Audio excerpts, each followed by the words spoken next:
Artıq zoğal sezonu gəldi və zoğalın fərqli-fərqli mürəbbələrini, cemlərini, turşularını, kompotlarını hazırlamağa başlayırıq.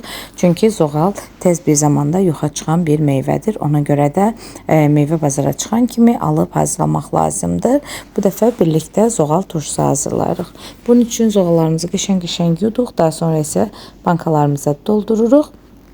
Bu videodan sonra sizler için zoğalın mürəbbəsini də, kompotunu da, əzməsini də, nəyini tapsam hər şeyini hazırlayıb paylaşmağa çalışacağım. Əgər istəsəniz kanalıma abunə olarsınız və bildirişləri açarsınız ki, sizə də bildirişlər vaxtında gəlsin və siz də hazırlaya biləsiniz.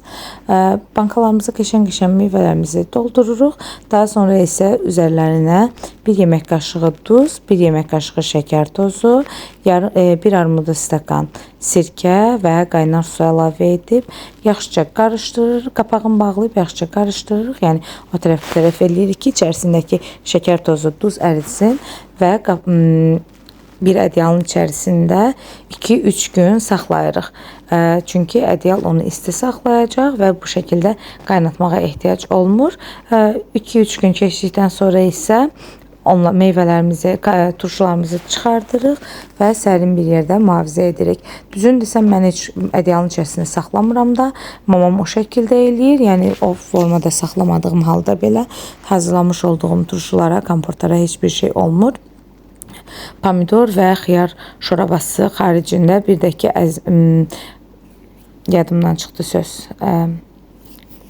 Döyməclər xaricində mən demək olar ki, heç bir hazırladığım qışlıq bankaları qaynatmıram, qaynatmağa ehtiyac da duymuram.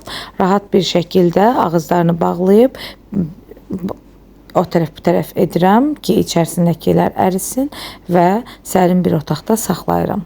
Yəni bu şəkildə çox pratik olur, həm də heç bir problem olmur. Siz də bu şəkildə hazırlaya bilərsiniz.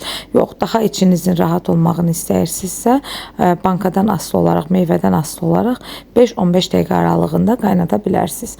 Məsələn, zoğal turşusunu qaynatmaq istəsəniz 5 dəqiqə kifayət edər, amma heç bir şəkildə buna ehtiyac yoxdur. Yenə də siz bilən məsləhətdir. Hazırlayan hər kəsə indidən nuş olsun. Ümid edirəm ki, videonu bəyəndiniz və siz də hazırlayacaqsınız. Özünüzə yaxşı baxın. Növbəti videolarda görüşmək diləyilə. Hələlik.